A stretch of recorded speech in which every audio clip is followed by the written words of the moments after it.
Bismillahirrahmanirrahim. Assalamualaikum warahmatullahi wabarakatuh.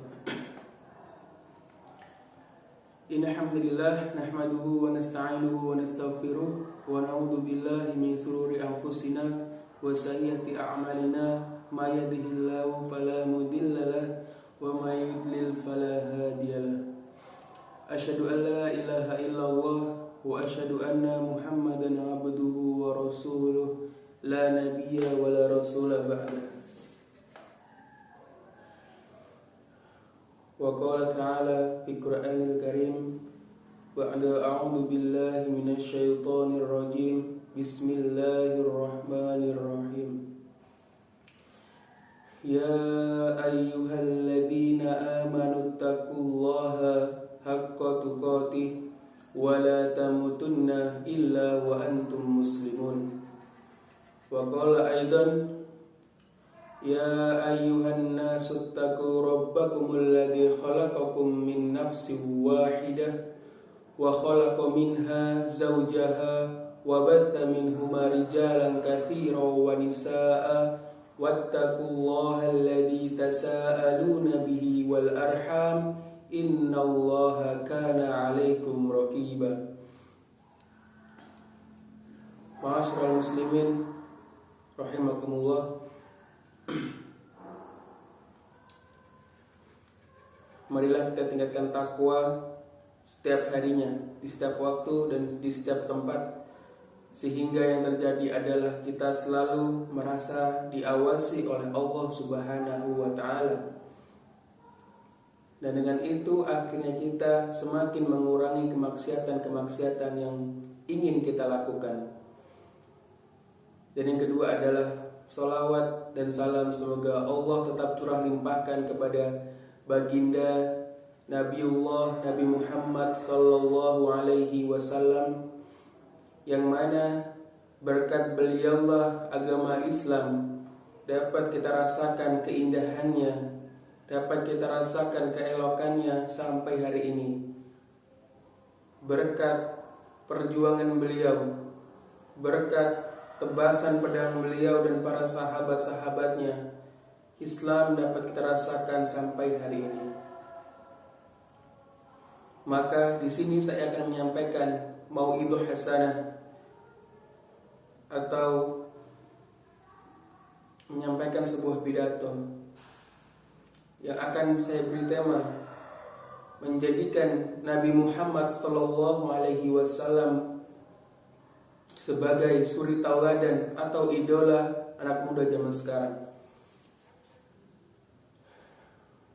Ma'asyiral muslimin, sebagai seorang muslim tentunya kita harus menjadikan Nabi Muhammad SAW menjadi idola yang utama. Walaupun tentunya di samping itu kita memiliki idola kita masing-masing. Yang menyukai sepak bola mengidolakan pemain sepak bolanya ataupun yang lainnya. Tapi yang paling penting, kita tidak boleh menyampingkan Nabi Muhammad SAW. Karena tidak kita bisa pungkiri lagi bahwa jikalau kita ingin mendapatkan syafaatnya, maka kita harus mengagumi beliau. Kita harus mengikuti jejak-jejak beliau, karena itu adalah salah satu cara kita untuk kita berterima kasih kepada beliau. Dan betapa ruginya kita jika kita tidak mendapatkan syafaat beliau di hari akhir nanti, dan dengan itu akhirnya kita dimasukkan ke dalam api neraka. Dan yang lebih memprihatinkan lagi, wahai kaula muda, ma'asyiral muslimin sekalian, di zaman sekarang yang mengidolakan beliau itu sangat sedikit. Bahkan mereka sangat bangga mengidolakan orang-orang yang menunjukkan kejelekannya, orang-orang yang suka berkelahi, orang-orang yang suka menyakiti orang lain. Kita mengidolakannya dengan sangat-sangat. Apalagi ada yang mengidolakan idolanya sampai sebegitunya, sampai membeli merchandise-nya, sampai menyimpan fotonya dalam kamarnya, dan sampai berkhayal menjadi istrinya.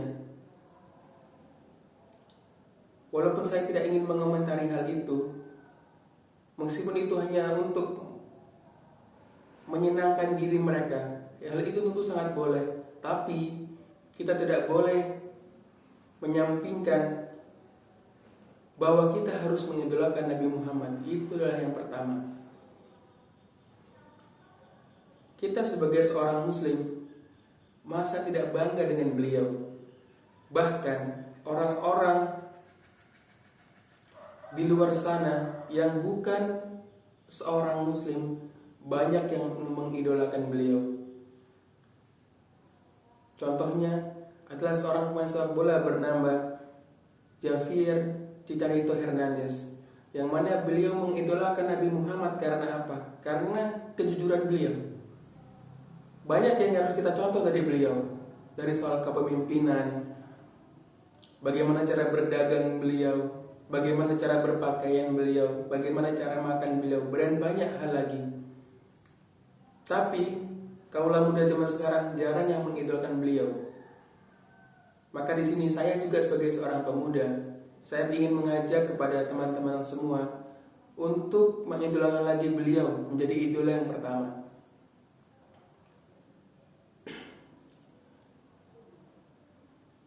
Dan saya ingin bertanya kepada kaula muda sekalian, mengapa kita sekarang sulit untuk mengidolakan beliau?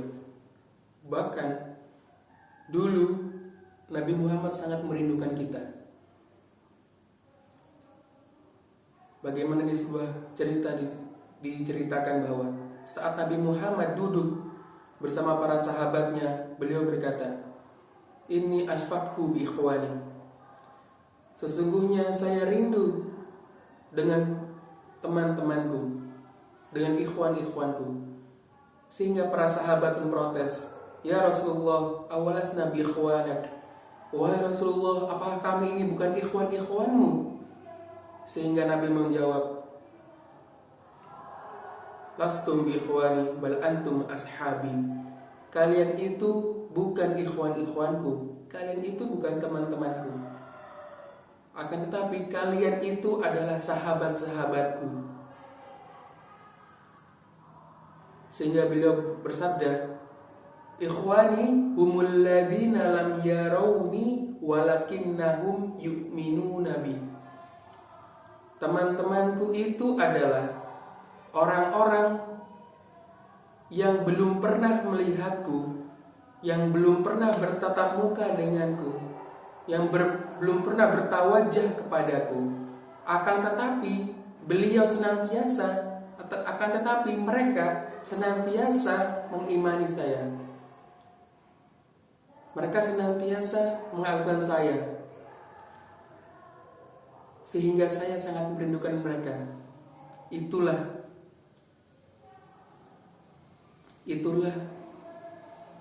keinginan Nabi Muhammad. Mereka sangat merindukan kita. Walaupun Nabi Muhammad itu bagi kita adalah sesuatu yang gaib karena kita belum pernah melihat beliau, akan tetapi kita dapat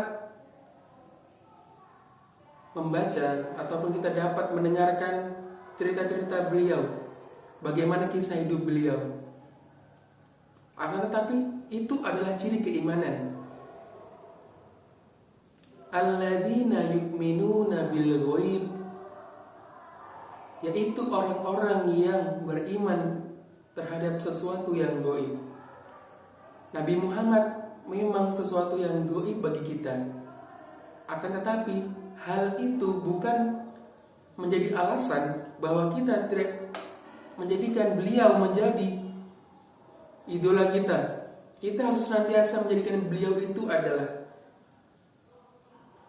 orang nomor satu, atau mungkin sesuatu yang harus kita dahulukan, walaupun itu di atas orang tua kita. Karena apa? Perjuangan beliau sangat besar. Saat di yaumul akhir nanti, kita sangat senantiasa menantikan syafaat beliau. sehingga tidak dapat dipungkiri lagi kita sangat membutuhkan syafaatnya, dan kita dapat meniru segala tingkah laku, pola pikir beliau. Bagaimana kerajaan Islam saat itu sangat maju sehingga menguasai 3/4 dunia. Itu adalah berkat dari pola pikir beliau, perjuangan beliau. Sehingga itu harus kita jadikan contoh yang sangat baik. Apalagi kita sebagai kaula muda yang sangat bisa untuk merubah negeri ini menjadi negeri baldatun thayyibatun wa rabbun ghafur.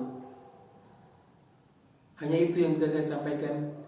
Apabila ada kurangnya, itu datangnya dari diri saya sendiri, dan apabila ada lebihnya, itu datangnya dari Allah Subhanahu wa taala. Aqulu qouli hadza wa astaghfirullaha li wa lakum. Syukron ala husni ihtimamikum. Assalamualaikum warahmatullahi wabarakatuh.